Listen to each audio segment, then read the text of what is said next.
Hi, CC+ന്റെ പുതിയൊരു വീഡിയോയിലേക്ക് എല്ലാവർക്കും സ്വാഗതം. ഞാൻ പഞ്ചമി. നമ്മൾ ഇന്ന് മലയാളത്തിലെ പുതിയൊരു ഭാഗം പഠിക്കാൻ പോവാണ്. കഴിഞ്ഞ വർഷത്തെ 9ാം ക്ലാസ് പരീക്ഷയ്ക്ക് ചോദിച്ച കുറച്ച് പുതിയ ചോദ്യങ്ങൾ നമുക്ക് പരിചയപ്പെടാം.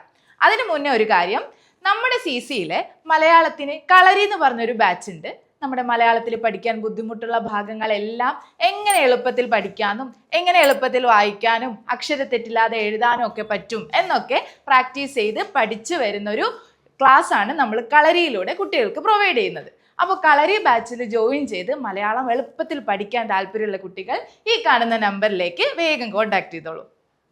അപ്പം നമുക്ക് ക്ലാസ്സിലേക്ക് പോയാലോ? ഞാൻ നേരത്തെ പറഞ്ഞതുപോലെ കഴിഞ്ഞ വർഷത്തെ ഓണപ്പരീക്ഷയ്ക്ക് ചോദിച്ചിട്ടുള്ള കുറച്ച് ചോദ്യങ്ങളാണ് നമ്മൾ ഇന്ന് ഈ ക്ലാസ്സിൽ നോക്കാൻ പോകുന്നത്. അപ്പോൾ ആദ്യത്തെ ചോദ്യം, വിഗ്രഹിച്ചെഴുതിയവയിൽ ശരിയായത് ഏത്? വിഗ്രഹിച്ചെഴുതാൻ അറിയോ മക്കൾക്ക്? ചോദ്യത്തിന്റെ ഓപ്ഷൻസ് 4 തന്നിട്ടുണ്ട്. നോക്കിക്കേ: പുരപ്പുറം, പുരയുള്ള പുറം, ഓലമേഞ്ഞ, ഓല കൊണ്ടുമേഞ്ഞ, മനുഷ്യകുലം, മനുഷ്യരും കുലവും, ജീവജാലം, ജീവിയിലുള്ള ജാലം. ഇതിലേതോ ഒരെണ്ണം മാത്രമേ ശരിയായിട്ടുള്ളൂ. ഏതായിരിക്കും അത്? പറയാൻ പറ്റുന്നുണ്ടോ?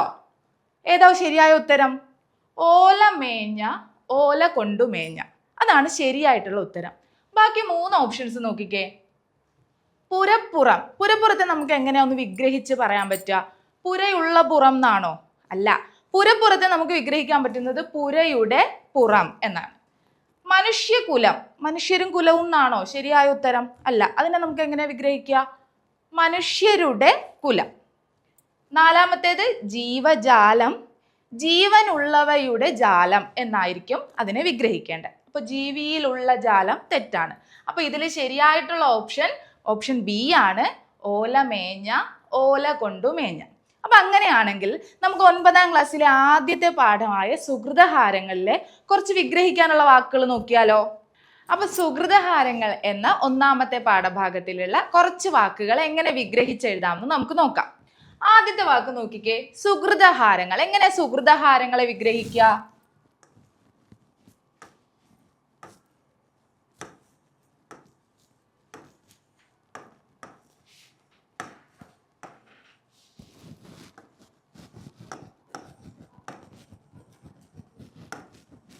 വായിക്കാൻ പറ്റുന്നുണ്ടോ? സുകൃതഹാരങ്ങൾ എങ്ങനെ വിഗ്രഹിക്കും?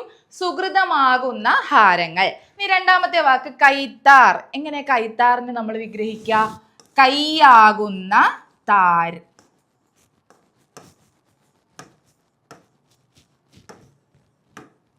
താർ എന്ന് വെച്ചാൽ പൂവാണെന്നുള്ള അർത്ഥം അറിയാലോ അല്ലെ? അപ്പൊ കൈത്താർ എന്ന് വെച്ചാല് കൈയാകുന്ന താർ. 3ാമത്തെ വാക്ക് നോക്കിക്കേ, കോമളാങ്കി. എങ്ങനെ കോമളാങ്കിയെ നമുക്ക് വിഗ്രഹിക്കാൻ പറ്റുക? കോമളാങ്കി നമ്മൾ അങ്ങനെ അധികം കേട്ടിട്ടില്ലാത്തൊരു വാക്കല്ലേ. കോമളാങ്കി എന്ന് വെച്ചാൽ കോമളമായ അംഗത്തോട് കൂടിയവൾ. അംഗം എന്ന് വെച്ചാൽ ശരീരം എന്നാണ് അർത്ഥം. അപ്പൊ കോമളമായ അംഗത്തോട് കൂടിയവൾ.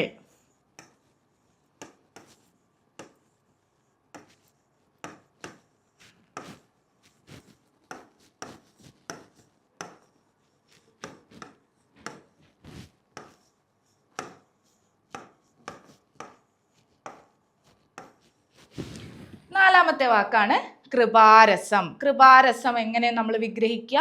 കൃപയാകുന്ന രസം.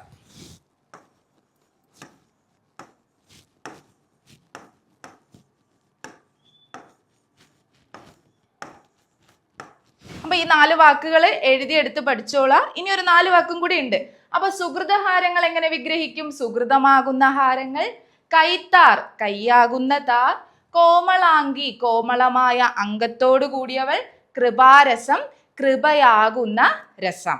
ഇനി അടുത്ത നോക്കിക്കേ, കൈപ്പൂവ്. നമ്മൾ നേരത്തെ കൈത്താർ പറഞ്ഞതുപോലെ തന്നെ കൈപ്പൂവിനെ എങ്ങനെ വിഗ്രഹിക്കാം?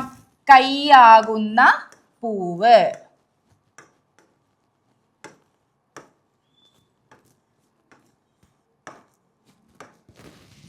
നീചനാരി. നീചനാരി, നീചനാരി മാതങ്കിയെ വിളിക്കുന്നതാണല്ലേ. മാതങ്കി സ്വയം പറയുന്നതാണ് നീചനാരിയാണ് എന്ന്. അപ്പൊ നീചനാരിയുടെ വിഗ്രഹാർത്ഥം എന്താണ്? നീചയായ നാരി. ഞാൻ നീചയായ നാരിയാണ് എന്നാണ് ആ പാഠഭാഗത്തിൽ മാതങ്കി പറയുന്നത്. അപ്പൊ നീചനാരി വിഗ്രഹിക്കുന്നത് നീചയായ നാരി. അടുത്ത വാക്ക് ചാമർ നായകൻ. എങ്ങനെ ചാമർ നായകനെ നമുക്ക് വിഗ്രഹിക്കാം? ചാമർ എന്ന് പറയുന്നത് അവരുടെ ഒരു കമ്മ്യൂണിറ്റി ആണല്ലേ, ഒരു ജാതിയുടെ പേരാണ്. അപ്പോൾ ചാമർ നായകൻ എന്ന് പറയുമ്പോൾ ചാമരുടെ നായകൻ.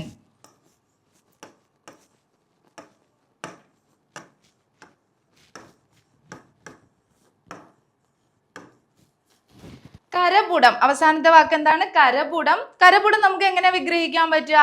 കരമാകുന്ന പുടം. എങ്ങനെയാണ്? കരമാകുന്ന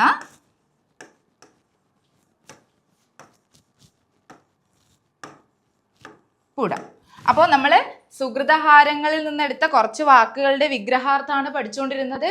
കൈപ്പൂവ്, കൈയാകുന്ന പൂവ്. നീചനാരി, നീചയായ നാരി. ചാമർ നായകൻ, ചാമരുടെ നായകൻ. കരപുടം, കരമാകുന്ന പുടം. അപ്പൊ ഇങ്ങനെയാണ് വിഗ്രഹാർത്ഥം വരിക. വിഗ്രഹാർത്ഥം അധികവും ചോദിക്കുക നമ്മുടെ കവിതയുടെ ഭാഗത്ത് നിന്നാണ്. അപ്പൊ ആ കവിത നിങ്ങൾ ഒന്നുകൂടി വായിച്ച് നിങ്ങൾക്ക് അതിലുള്ള വാക്കുകളുടെ വിഗ്രഹാർത്ഥം എഴുതാൻ പറ്റുന്നുണ്ടോ എന്നുള്ളത് നോക്കുക. ഏതെങ്കിലും വാക്കുകൾ എഴുതാൻ കിട്ടുന്നില്ല എന്നുണ്ടെങ്കിൽ നമ്മുടെ ഈ വീഡിയോയുടെ താഴെ കമന്റ് ചെയ്താൽ നമ്മൾ അതിന്റെ ഉത്തരം പറഞ്ഞു തരും. അപ്പോൾ ഇതുപോലെ വിഗ്രഹാർത്ഥം ഇനി ഏത് വാക്ക് ചോദിച്ചാൽ എഴുതാൻ പറ്റുമല്ലോ അല്ലേ? ഇനി അടുത്തൊരു ചോദ്യത്തിന്റെ സെഷനിലേക്ക് പോയാലോ? അപ്പൊ വിഗ്രഹാർത്ഥം കഴിഞ്ഞു. ഇനി അടുത്ത ചോദ്യം നോക്കിക്കേ. പിരിച്ചെഴുതിയിരിക്കുന്നവയിൽ ശരിയായതേത്? നമ്മൾ ചെറിയ ക്ലാസ് മുതലേ പഠിക്കുന്നതാണല്ലേ പിരിച്ചെഴുതുക എന്നുള്ളത്. അപ്പൊ എങ്ങനെ നമ്മളൊരു വാക്ക് പിരിച്ചെഴുതാം എന്നൊക്കെ പഠിച്ചിട്ടുണ്ടാവും. 4 തരത്തിലാണ് നമുക്കൊരു വാക്കിനെ പിരിച്ചെഴുതാൻ പറ്റുക, അല്ലെ 4 ഗ്രൂപ്പായിട്ട് നമുക്ക് വാക്കുകളെ പിരിച്ചെഴുതാം. അതിൽ നമ്മൾ സന്ധിയൊക്കെ പഠിച്ചിട്ടുണ്ടാവും എന്നാണ് തോന്നുന്നത്, ഇല്ലേ? അപ്പോൾ അങ്ങനെയാണെങ്കിൽ ഇതിലേതാണ് ശരിയായ രീതിയിൽ പിരിച്ചെഴുതിയിട്ടുള്ളത്? ആ ഒരു ഗ്രാമറിന്റെ റൂളൊക്കെ നമ്മൾ കേട്ടിട്ടുണ്ടാവും. അതൊന്നും നോക്കണം എന്നില്ല, പക്ഷെ അത് നോക്കാതെ തന്നെ ഇതിൽ നിന്ന് മനസ്സിലാവും ഏതാ ശരിയായിട്ട് പിരിച്ചെഴുതിയിട്ടുള്ളത്. എത്തിച്ചേർന്നാൽ, ഏതുമില്ലാതെ, മാറിയകന്ന, ജനക്കൂട്ടം. അങ്ങനെ 4 വാക്കുകളാണ് നമുക്കുള്ളത്. അതിലേതാണ് ശരിയായിട്ട് പിരിച്ചെഴുതിയിരിക്കുന്നത്? കണ്ടുപിടിക്കാൻ പറ്റുന്നുണ്ടോ? ഉത്തരം കണ്ടാലോ? ഇതിൽ 2 ഓപ്ഷനാണ് ശരിയായിട്ട് പിരിച്ചെഴുതിയിട്ടുള്ളത്. ഏതുമില്ലാതെ, ജനക്കൂട്ടം. അത് നോക്കിക്കേ, ആ വാക്കുകൾ നോക്കിയാൽ നമുക്ക് മനസ്സിലാവും. എത്തിച്ചേർന്നാൽ എന്നുള്ളത് പിരിച്ചെഴുതിയപ്പോ ഇവിടെയുള്ള ഇച്ഛ അതുപോലെ തന്നെ ഇവിടെയും വന്നു. അപ്പൊ അത് ശരിയാണോ? അല്ല. ഇവിടെ എന്ത് വന്നാ മതി? ചാ വന്നാ മതി അല്ലേ? എത്തിച്ചേർന്നാൽ എന്നുള്ളത് പിരിച്ചെഴുതുമ്പോൾ ഇവിടെ ഇച്ഛ അല്ല വരേണ്ടത്, അവിടെ ചായാണ് വരേണ്ടത്.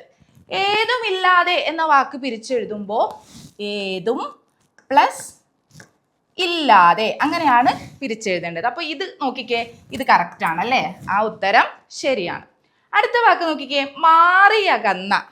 മാറി അകന്ന എന്നാണ് വാക്ക്, പക്ഷെ ഇവിടെ പിരിച്ചെഴുതിയപ്പോ മാറിയ കന്ന എന്നായിപ്പോയില്ലേ? അപ്പൊ അത് തെറ്റല്ലേ? ആ സി ഓപ്ഷൻ തെറ്റാണ്. ജനക്കൂട്ടം എങ്ങനെ പിരിച്ചെഴുതാ? ജന പ്ലസ് കൂട്ടം എന്നാണ് പിരിച്ചെഴുതുക. അപ്പൊ ഇവിടെ നോക്കിക്കേ, ഇത് ശരിയല്ലേ? ജനക്കൂട്ടം എഴുതിയിരിക്കുന്നത് ശരിയാണ്. അപ്പൊ ഇങ്ങനെ കുറച്ച് വാക്കുകൾ കണ്ടുപിടിച്ച് നിങ്ങൾ തന്നെ പ്രാക്ടീസ് ചെയ്ത് നോക്കുക.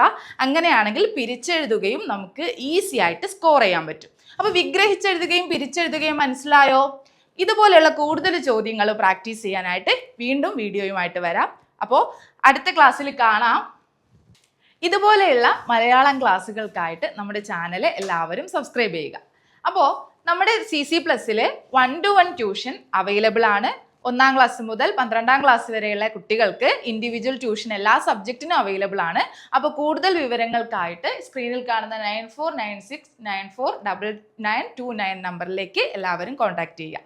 താങ്ക്